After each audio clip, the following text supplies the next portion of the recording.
You ever notice how quiet the room gets when her name is mentioned?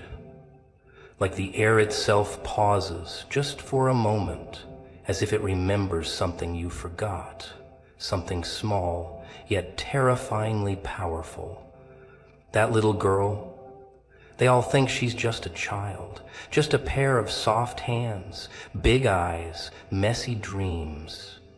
But you know better.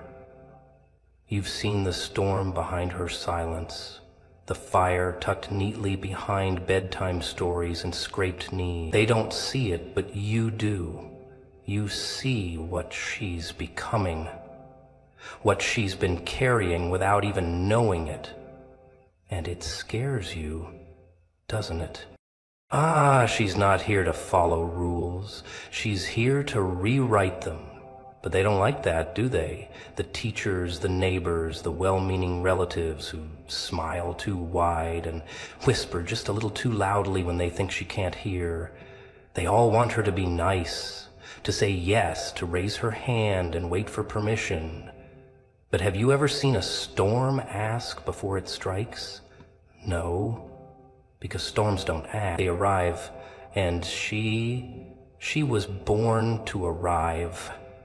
They'll say she's difficult.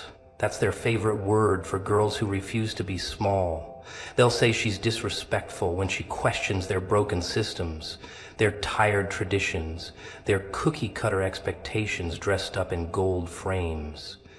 But deep down, they're not annoyed. They're afraid, because rule breakers make people nervous, especially the kind who smile while doing it.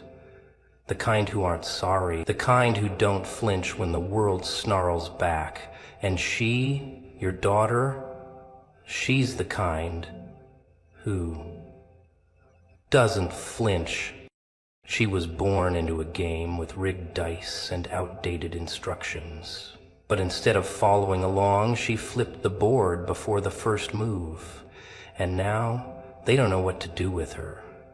See, they want girls to be puzzles they can solve, not riddles that unravel them. And she's the riddle. The walking contradiction, sweet and savage, quiet and explosive, laughing while setting fire to their checklists. She hears everything. Don't let the headphones fool you. She sees through the performance, the fake smiles, the rules that only apply when it's convenient.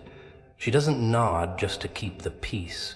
And when she stays silent, it's not because she's lost. It's because she's studying, watching, calculating, waiting for the right moment to speak. And when she does, it's like a match against dry wood. Boom, the whole room lights up. And suddenly, people start shifting in their seats. Pretending her truth didn't just slap the lie out of the air. You ever notice how adults get uncomfortable when kids are too honest? It's not because they're wrong, it's because they're raw. They haven't been trained to sugarcoat yet. They haven't learned to wrap the truth in polite packaging. And your daughter? She's not interested in wrapping anything. She'll hand you the truth bleeding and barefoot, with a look in her eyes that dares you to deny it. And when you try, she won't scream. She'll just walk away unimpressed because she's seen enough masks to recognize a fake smile from a mile away. They'll tell you she needs structure, that she needs more discipline. But what they really mean is make her easier to control. And you, well, you're stuck, aren't you? Caught between the fear of what might happen if you let her grow wild and the terror of what she'll lose if you make her shrink. So you try to balance it, to let her speak but not too loud, to let her question but not too much. But deep down, you know. She wasn't made for balance, but not too much. She was made for disruption. She's the rewiring of the whole damn system. She will not inherit silence. She will not take comfort in blending in. She will not accept applause for dimming her light. And if you try to make her, she will disappear before your very eyes. Not physically, oh no, she'll be right there at dinner, passing the salt, doing her chores, acing her exams, but inside, she'll be gone, because once the fire goes out, it rarely returns the same way. You don't need to tame her, you need to walk beside her, even when it's inconvenient, even when her questions sting, even when the way she sees the world makes you confront the parts of yourself you've buried. She doesn't need a leash, she needs a witness. Someone who sees her not as a problem to fix, but a story unfolding. Loud, messy, unpredictable, and alive, because the truth is, she was never born to fit inside the line. She was born to take the pen and draw something no one's seen before. The fire in her eyes isn't a phase, it's a prophecy. But they'll keep calling it attitude, won't they? Like she's just going through some temporary storm that'll pass if you scold her hard enough, quiet her long enough, bribe her sweet enough. But it won't pass. It'll grow, because it was never a storm. It was a signal flare, a warning that this girl wasn't born to be cute and convenient. No, she's something else entirely. And that look in her eyes, that wild spark, it's not teenage rebellion or too much sugar or bad influences. It's the future announcing itself without asking for permission. They look at her like she's combustible. And they're right, she is, but not the kind of explosion that leaves things ruined. No, she's the kind that clears out the dead space, the kind that makes room for something better, something real. She walks into rooms and the energy shifts, not because she's loud, but because she's awake. And the world doesn't like it when girls wake up. It gets jittery, panicked, starts throwing labels around like confetti. Too emotional, too aggressive, too intense. But she's not too anything. She's exactly enough to shatter the illusions everyone else tiptoes around. You ever notice how people flinch when she asks simple questions? Like why things are the way they are, why she's expected to smile when she's not happy, why the rules seem stitched together with threadbare excuses and old fear. It's not because her questions are wrong, it's because they're right. And truth, when spoken without apology, cuts cleaner than any knife. She doesn't even raise her voice most of the time. She doesn't need to. That fire in her stare does all the talking. They'll try to tell her to calm down, to be realistic, to be careful. But she was never meant to be careful.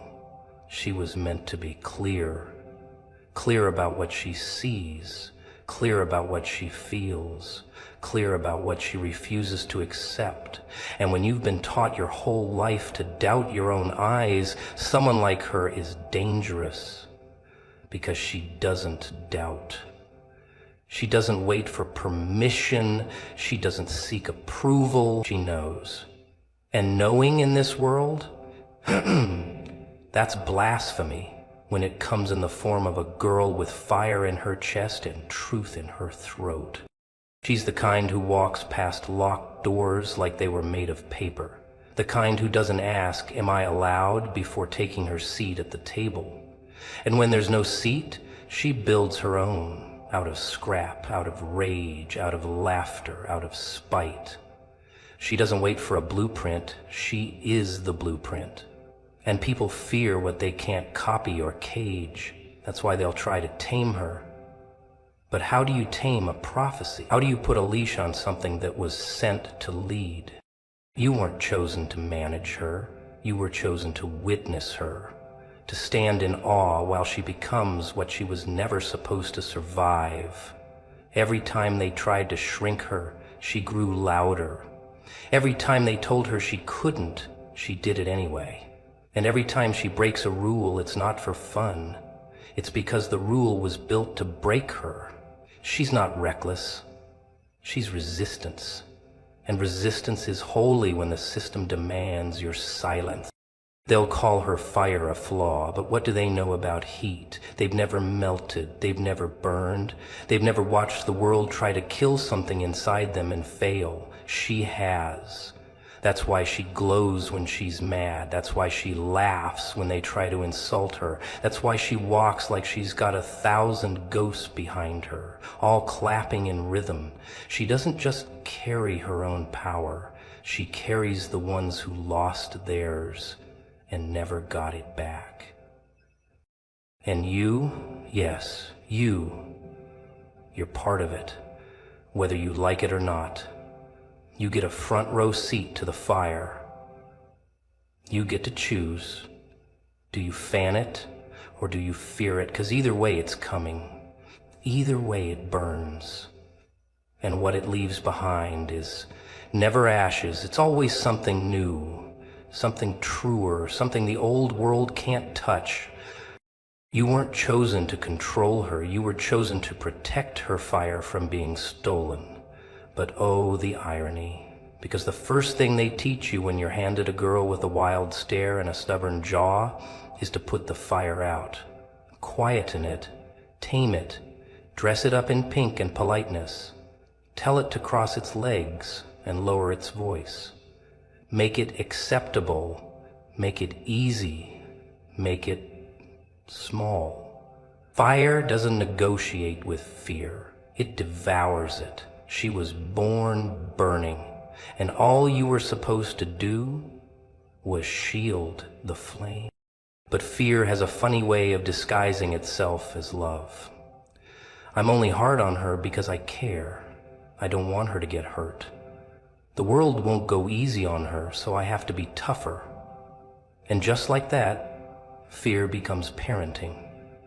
Just like that, protection becomes suppression. And before you even realize it, you're holding the bucket instead of the blanket. You're dousing her light thinking you're doing her a favor, but she never needed to be rescued from herself. She needed to be protected from the parts of the world that call her too much just because they've settled for too little. See, no one warned you how uncomfortable it is to raise someone unafraid, someone who looks you dead in the eye and says no without blinking, someone who asks why over and over until the lies start to stutter, someone who doesn't fear punishment because they already feel the injustice boiling in their chest like lava. It's easy to love a quiet child, it's convenient. But she's not here for your convenience. She's here for the revolution. One eye roll at a time, one slammed door, one gut punch of truth from a mouth still missing baby teeth. They'll tell you to discipline her, control her, break her in like a wild horse, make her listen, make her obey. But obedience isn't safety, it's surrender. And she wasn't sent here to surrender. She's got her mother's fire and her father's fury and a heart carved from something older than both of them. She dreams in galaxies and speaks in sparks. And every time she tells you what she sees, it's a test. Not for her. For you. She's checking, can you handle her truth? Or are you just another thief dressed up like a guardian? And oh, how many thieves there are. Teachers who call her disruptive instead of brilliant. Strangers who label her rude instead of aware. Family who shame her sensitivity because it doesn't fit the mold. They come smiling, those thieves. Polite, educated, respectable.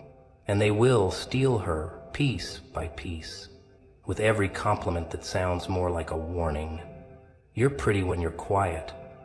You'd be so much easier if you didn't question everything. I can't you be more like? And just like that, she starts folding herself in half just to fit. That's where you come in.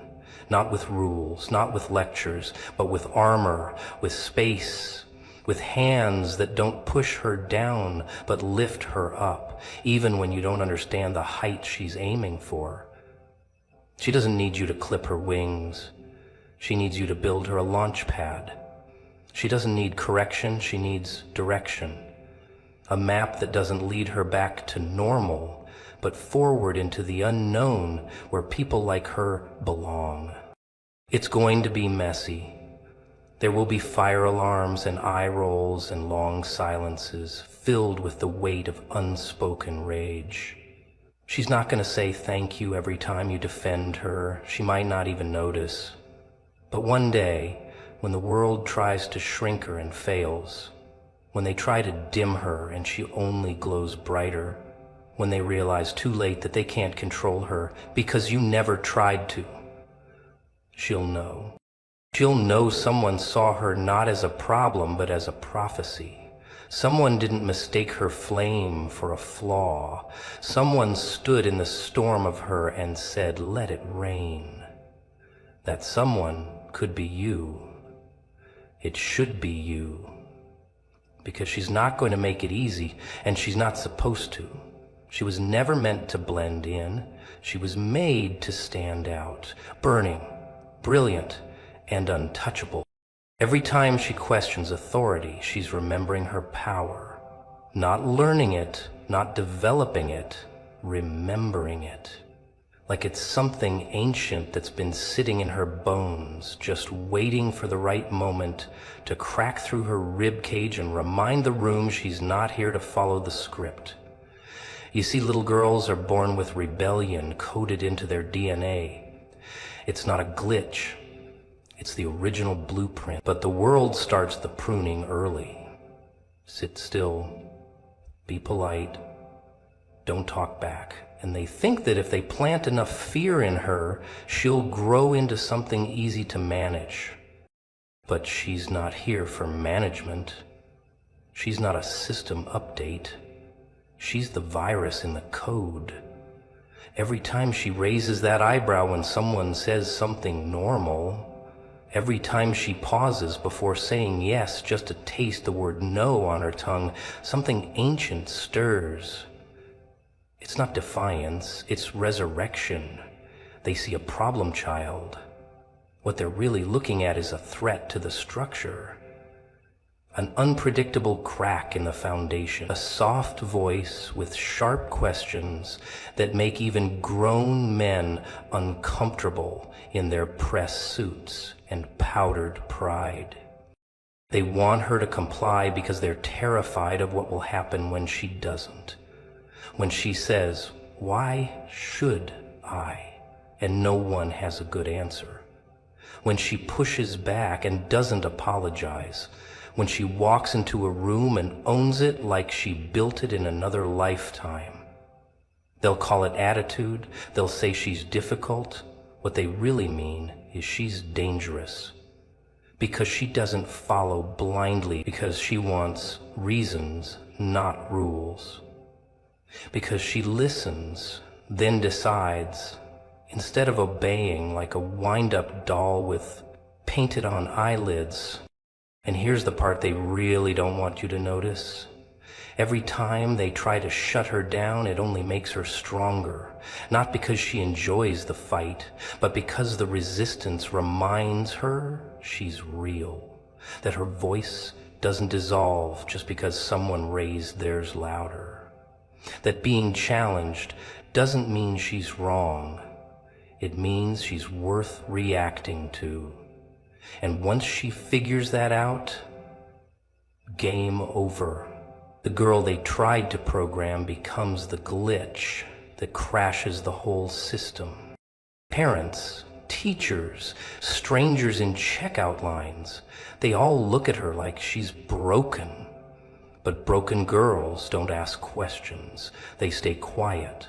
They nod. They shrink. She doesn't shrink. She expands. Even when she's scared, she expands. And that's how you know it's not a phase. It's not hormones. It's not rebellion for fun. It's her compass recalibrating. It's her soul remembering that she was never meant to bow. You'll be tempted to correct her, to mold her, to make her easier to explain to your friends and more comfortable to bring to family dinners. You'll want her to be respectful, but let's be honest. Respect in most people's mouths is just a leash. They're not asking her to be kind, they're asking her to be quiet. They're not asking her to be good. They're asking her to be predictable. You can see it in the way they smile through gritted teeth when she dares to speak her mind. That tension, that's fear. Because deep down they know she's not asking questions to be difficult. She's asking because somewhere someone lied, and she's allergic to lies. She itches when things don't line up. She fidgets when people play pretend. She doesn't swallow fake like most people do with a smile and a side of people-pleasing. No, she spits it out, loudly, inconveniently, heroically. The world says she should be grateful that she has it easier than generations before her. But what they mean is she should be quiet because they didn't get to speak. They want her to pay the price of their silence, but she won't. She'll carry their memory, not their muzzle. She'll nod at the past, but she's not staying there. Her questions are time machines. Her voice is a portal. And when she looks authority in the face and says, "Prove it," she's not just talking to the person in front of her, she's talking to every chain that's ever tried to claim her. Let her ask. Let her doubt. Let her disrupt. Because in those moments, she's not lost. She's not out of control. She's found. And she's remembering exactly who she is. They'll call her dramatic, but really she just refuses to shrink. That's the trick, isn't it? Label them before they can label you, before they can call out the lie that's been passed around like candy at a funeral. You dress up discomfort in the costume of too much, and suddenly the spotlight's off you. Now she's the problem. She's the firecracker in the quiet room, the thunderclap during story time. Oh, she must be unstable, emotional, overreacting, because God forbid someone feels something so loud the walls can't pretend anymore. See, she walks in with feelings that don't fit the room. She knows when something's off, even when everyone else is playing nice, sipping on fake smiles and nodding through the rot. She doesn't do fake, can't stomach it. So when the tension rises, when someone says one thing but means another, she feels it, deep. And instead of biting her tongue and twisting herself into a palatable version of pretty, she says it out loud for everyone to hear, and the room panics. Because the truth doesn't match the script. So they call her dramatic, to dismiss, to deflect, to distract. Because if they actually listened, if they actually looked past the volume and the fire, they'd have to admit she's right, and that's the last thing they want. Because if she's right, then they're guilty. Guilty of lying, of silencing, of packaging their discomfort in a bow and calling it discipline. They'll tell her to calm down, to stop overthinking, to stop being sensitive, but what they're really saying is, stop seeing what we refuse to see. Stop feeling what we buried. She's not here to fit in a frame. She's here to break it. Her volume isn't a flaw, it's a warning siren. Her tears aren't weakness, they're protests. Her rage isn't hysteria, it's history roaring through her blood, remembering everything you tried to forget. You call it dramatic because you're used to quiet girls with lowered eyes and half-swallowed opinions. But she is theater. She is poetry. She is the loudest prayer you've ever ignored. You wanted a daughter, not a revolution. But guess what? She came anyway. You gave her dolls and fairy tales, and she tore off their heads when the stories didn't add up. You handed her a smile and told her to wear it, even when her stomach churned, but she made faces instead. She cringed, she questioned, she laughed too loud at things that weren't funny and cried at things that shouldn't matter. And somewhere along the way, you mistook survival instincts for drama. She's been performing her truth since the day you tried to rewrite it, and now you're angry that she won't stick to the script. But here's the secret you won't say out loud. You're jealous. Jealous of the freedom she dares to take, the fire she refuses to apologize for. You wish you could scream like her. You wish you could feel without needing permission. You wish you could walk into a room and not wonder who you need to become just to survive it. She doesn't shapeshift. She arrives as is, and the room shifts for her.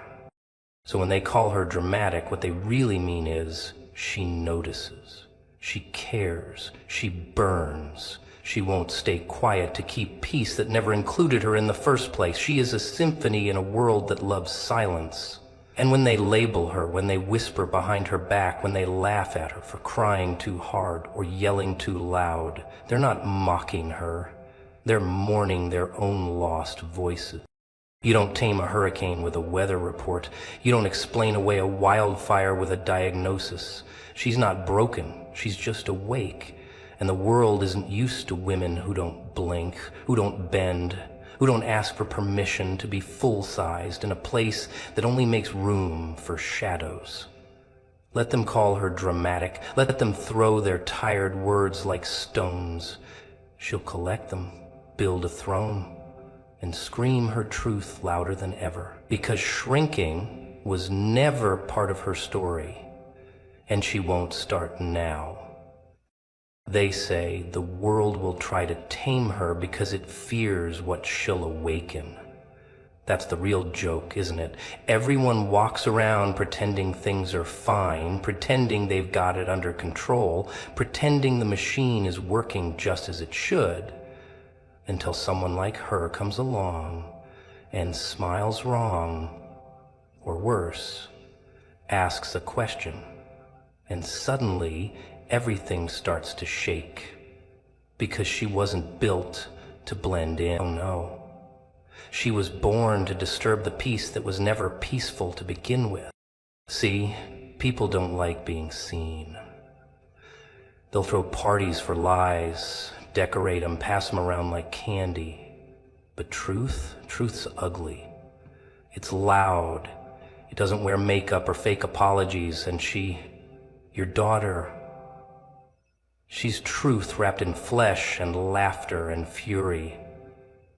They'll say she's difficult. That's the first step. Make her believe her power is a burden.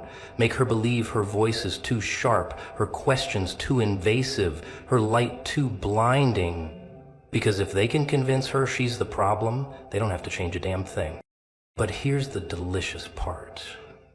They can't control what they don't understand. And her kind? They come with a frequency the old world doesn't have the ears for. She's speaking a language of fire and mirrors, and they're still trying to read her soul like a school book. She doesn't follow patterns, she cracks them open. She doesn't play by rules, she flips the board. And every time she does, someone in the room gets nervous, because deep down, they remember what it felt like to be that free. Before they traded their roar for a resume. Before they clipped their own wings and called it growing up. The system wasn't designed to handle her. It was built to absorb conformity, reward silence, punish resistance dressed in lace. But she doesn't wear their costumes. She doesn't audition for acceptance. She walks in like the ending of a story you thought you understood, and suddenly the walls start sweating, because they've trained themselves to recognize danger in the shape of rebellion. And there she is. Rebellion in pigtails. rebellion in quiet stares, rebellion with glitter on her shoes and scars in her laughter. She's not playing their game. She's building her own. They'll throw labels at her like darts. Wild, rebellious, out of control, but those aren't definitions. They're warnings, alarms, sirens going off in the hearts of the people who sense that if she's allowed to fully awaken, others might too. They don't fear her. They fear the chain reaction, the dominoes she tips over just by existing. Because she's not asking for space, she's taking it. She's not asking for permission, she's moving furniture. She's showing up with hands full of lightning, eyes full of storm, and a laugh that makes liars sweat. The moment she walks in, balance shifts. Truth hangs in the air like a question no one wants to answer. She doesn't even have to say much. It's in her presence, that uncomfortable sense that the script has been read by someone who knows how it ends. And suddenly everyone's afraid the play is over, that she's the crack in the dam. And she is, not because she wants to destroy everything, but because she sees the rot under the wallpaper. She's not burning the house down for fun. She's burning it because it was never safe to begin with. You'll see them come for her, with polite smiles and veiled threats, with rules masked as concern, with shame dressed as advice. They'll try to cut her down with phrases like, "That's not how we do things," or "You're making a scene." They'll hope she folds, shrinks, disappears, but she won't. Because even if her voice trembles, even if her hands shake, even if the whole room turns against her, she knows something they forgot. That power doesn't come from being liked. It comes from knowing who you are. When the mask falls off, the world, they will fear what she awakens because they know they can't unsee it. Once she points out the emperor's naked, no one can look away. Once she laughs during the sermon, the spell breaks. Once she tells the truth out loud, silence becomes unbearable. They can't put that back in the box. They can't erase the echo she leaves behind. She's the reminder, the spark, the glitch in the pattern that makes people look up from their well-behaved lives and wonder. And wondering, my friend, is the beginning of revolt. She's the future's unfinished sentence. You don't get to add a period.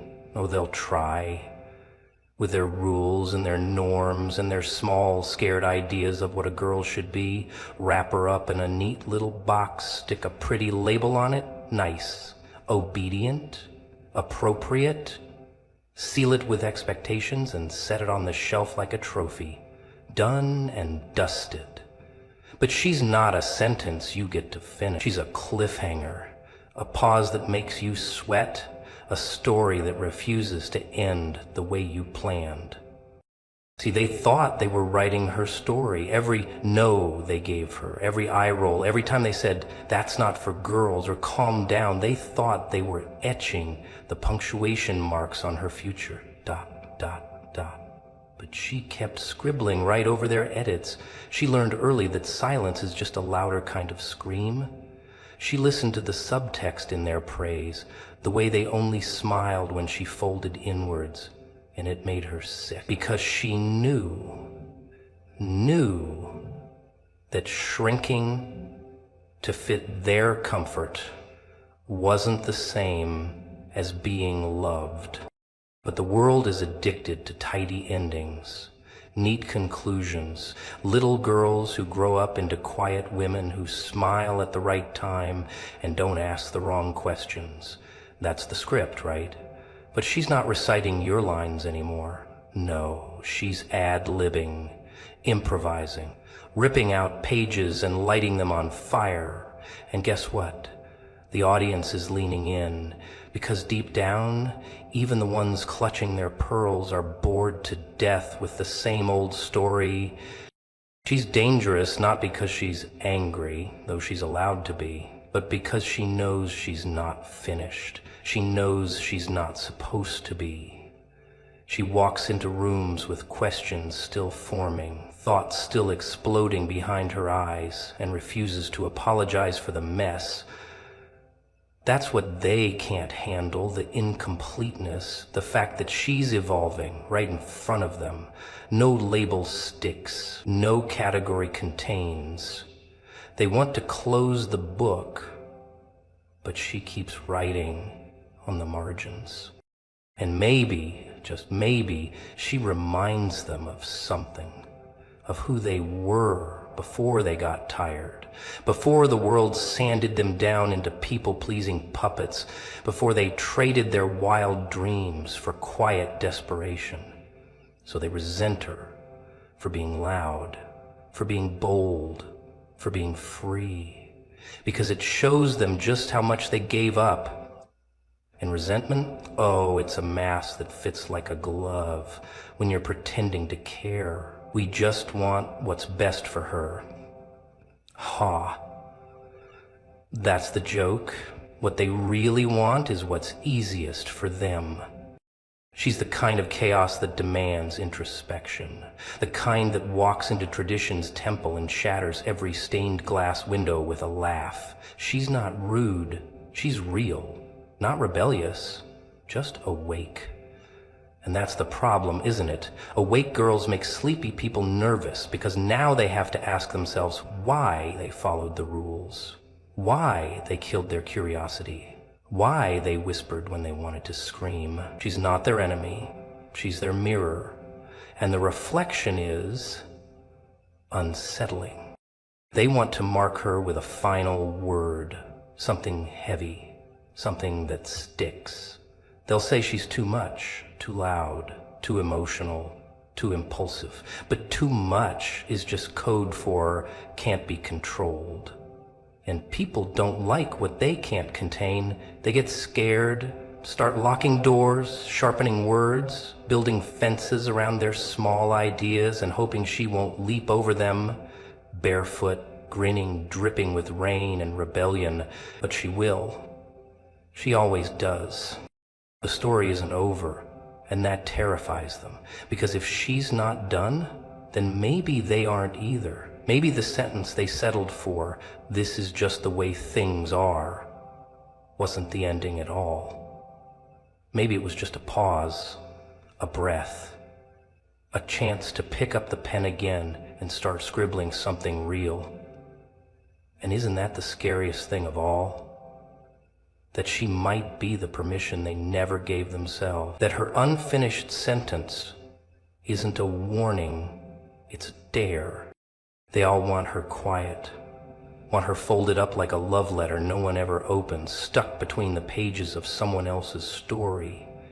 They call it discipline, manners, respect, but it's a disguise, a desperate, trembling mask for what they really mean, control. Because the world doesn't fear loudness, it fears awakening. And she, that girl, she's got the kind of presence that doesn't knock politely. She kicks the door off the hinges just by walking in. That's why the world will try to tame her. Not because she's wrong, but because she's dangerous. Not with fists, not with fire. No, her danger is quieter than that. It's in the way she questions things without asking for permission. It's in the stare that doesn't look down, the voice that doesn't tremble when it should. That's what shakes them. Because they've built their little kingdoms on compliance, on fragile egos that survive only as long as no one laughs at the emperor's clothes. And she laughs. Oh, does she laugh? That kind of laugh that slices through pretense like a scalpel and leaves everyone exposed. They'll say she's being dramatic. They'll say she's difficult, attention-seeking, unstable. But what they really mean is she won't play the part. She won't be the sweet girl, the quiet girl, the background character who claps on cue.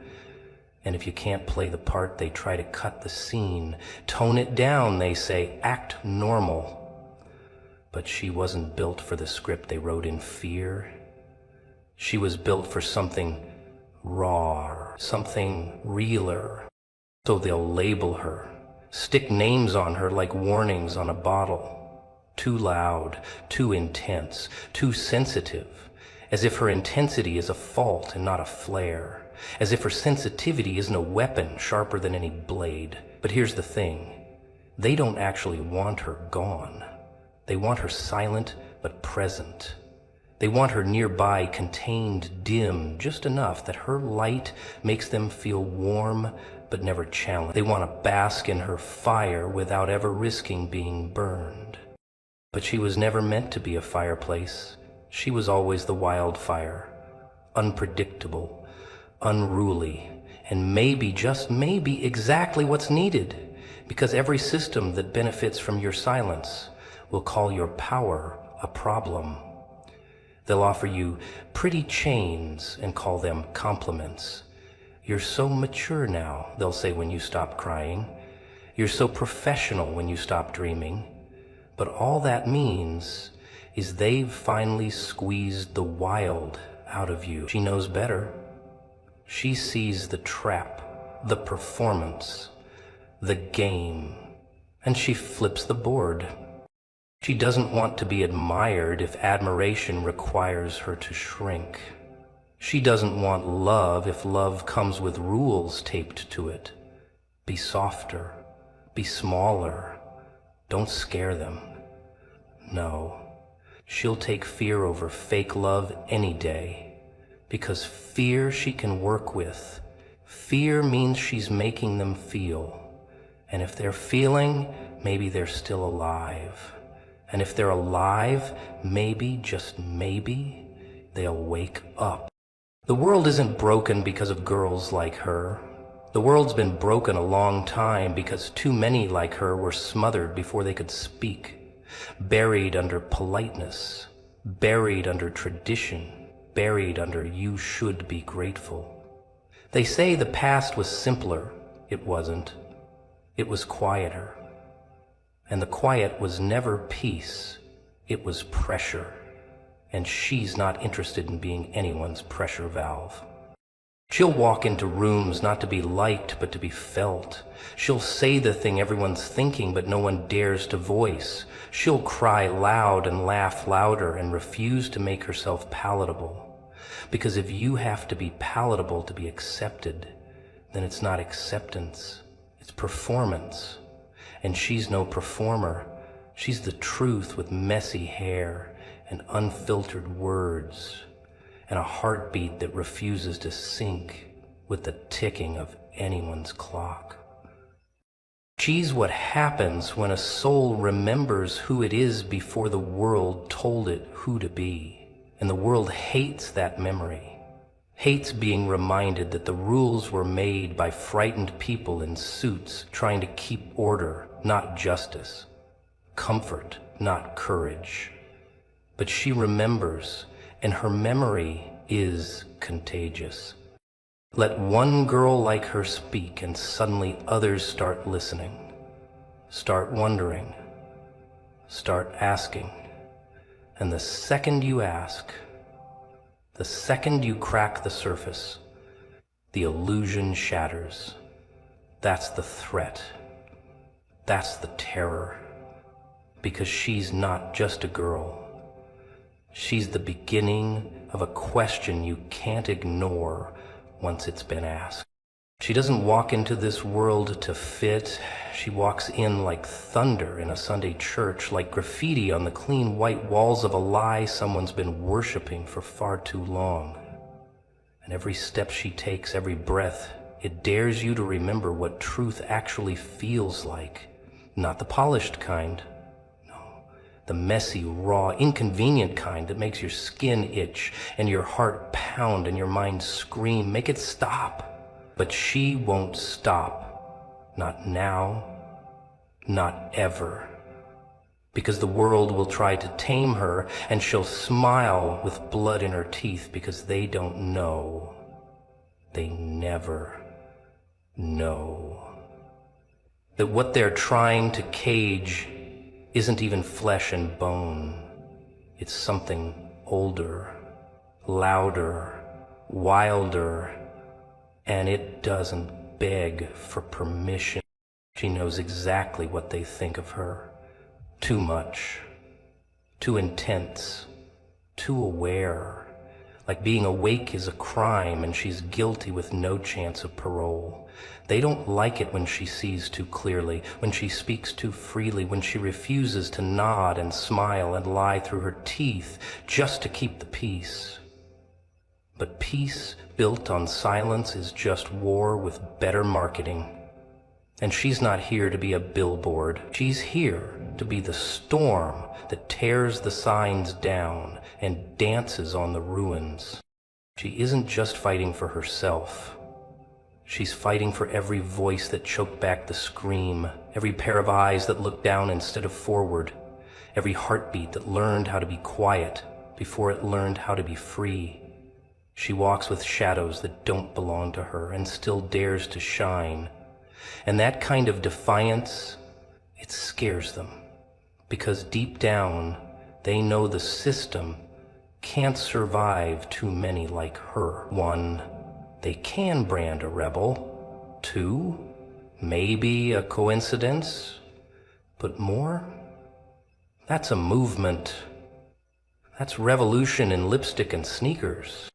They want her obedient, softened, dimmed, not gone, just manageable, just enough of her left to decorate their world without disrupting it. They love the idea of strong girls, as long as that strength is ornamental. Pretty rage in a frame they can hang over their mantles and point at during dinner parties. But when that strength grows teeth, when it starts asking questions and refusing to play along, that's when the masks slip. That's when the knives come out, dressed like compliments and concern, and we're just trying to help. And still, she doesn't flinch, because she's learned, she's learned, that survival isn't silence, that playing along only works if the game isn't rigged, but it is. And she refuses to lose by playing. So she flips the board, scatters the pieces, laughs while they scramble to restore order. But there's no order to return to. Just layers of denial stacked like a house of cards. She's the wind they didn't see coming. Her laugh too loud, her opinions too sharp, her style too bold. Everything about her is labeled too. But too what? Too real, too awake, too unwilling to settle for crumbs and call it a feast? They'll say she's a bad influence, a rebel, a cautionary tale, but she's none of those things. Or maybe she's all of them, and that's the point, because she's not here to be digestible. She's here to be unforgettable. Every word she speaks is a crack in the mirror they've been staring into for generations. A mirror that shows them what they wish was true, not what is. She doesn't speak for validation. She speaks because silence is a luxury she never had.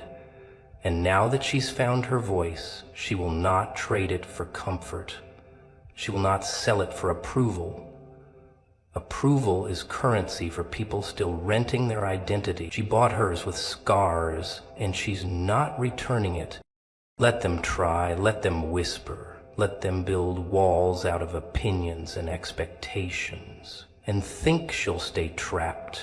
She'll climb, she'll shatter, or she'll laugh so hard the whole thing crumbles beneath its own weight, 'cause you can't imprison a soul that remembers how to fly. And she's got wings that don't fold just because the cage door is open. The world isn't afraid of her chaos. The world is afraid of her clarity. Because once she sees through the game, she can't be played. And once she can't be played, she becomes a glitch in the simulation. A reminder that the rules aren't laws. They're suggestions. That obedience isn't virtue, it's fear in disguise. And she's done being afraid. Let them fear her now. Let them tremble when she speaks, because every word, every step, every breath she takes is a reminder that the spell can be broken. And once one wakes up, others will too. And that, oh, that's the real danger.